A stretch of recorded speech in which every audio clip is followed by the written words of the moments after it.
Selamat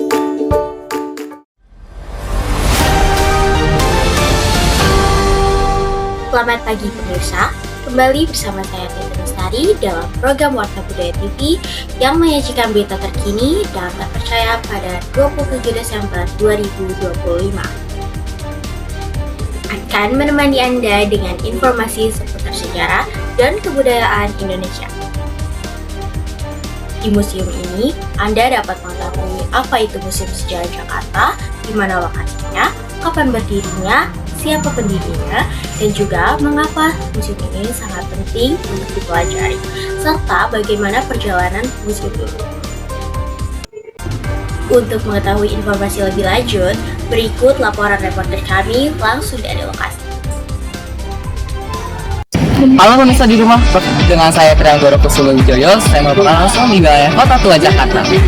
Teman-teman bisa lihat di belakang saya di sini ramai pengunjung, mungkin karena saya datang pada musim liburan, hari weekend juga tentunya hari ini. Tapi tenang teman-teman, saya akan mengajak teman-teman di rumah untuk keliling Kota Tua. Let's go.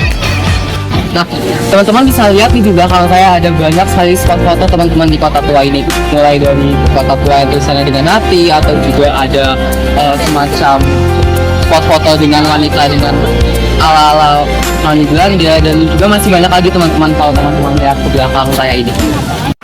Museum Jakarta dibangun pada tanggal 25 Januari 1707 pada masa pemerintahan Gubernur Jenderal yang bernama Johan van Horn. Seperti yang diketahui, gedung ini dahulu digunakan sebagai kantor balai kota dan kantor pengadilan FOC di Batavia.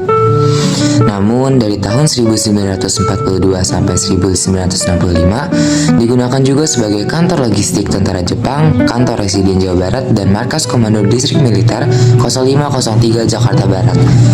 Lalu diresmikan menjadi Museum Sejarah Jakarta pada tanggal 30 Maret 1974 oleh Bapak Ali Sadikin. Tepat di belakang saya terdapat bangunan monumen bersejarah yang menjadi saksi bisu perjalanan ibu kota Jakarta, yaitu Museum Fathahillah yang berada di kawasan Kota Tua Jakarta. Nah teman-teman, sekarang aku lagi berada di depan pintu Museum Fathahillahnya.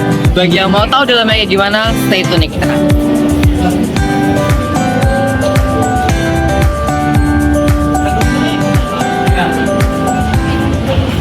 Pada bagian pertama menyajikan peninggalan dari masa kerajaan Tarumanegara dan Sunda. Di sini pengunjung dapat melihat Arca Ganesha, Arca Durga, serta 3 replika prasasti yang menjadi bukti otentik peradaban awal di wilayah ini. Selanjutnya, terdapat area masa Neolitikum atau bercocok tanam yang memamerkan koleksi alat batu prasejarah beserta penjelasan mengenai teknik pembuatannya sebagai sarana bertahan hidup. Nah, sekarang kita lanjut ke lantai 2. Di area ini dahulunya difungsikan sebagai ruang kantor pengadilan. Di ruangan ini pula dipajang karya lukisan dari J.J. Dennis yang menggambarkan suasana hukum di masa lampau. Di lantai ini pula terdapat ruang transisi yang menceritakan secara detail proses transformasi Batavia hingga menjadi Jakarta.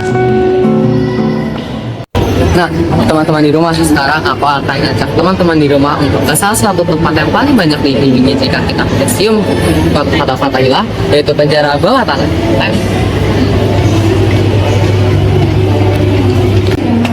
Siapa masih tertarik?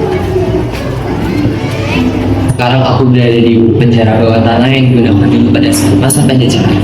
Di sini teman-teman bisa lihat, di sini jujur ini sangat lengkap. Bahkan ketika kita masuk lebih dalam, teman-teman, tinggi aku aja gak nyampe, teman-teman. Aku harus berunduk untuk jalan lebih dalam. Terdapat 5 ruang penjara bawah tanah khusus laki-laki.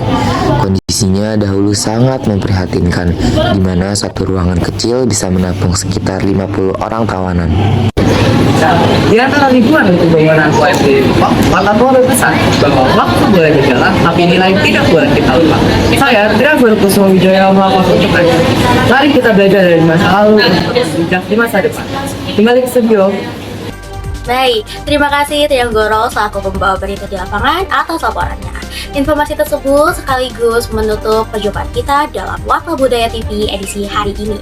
Saya Titi Lestari, pamit undur diri. Terima kasih atas perhatiannya. Selamat pagi dan sampai jumpa.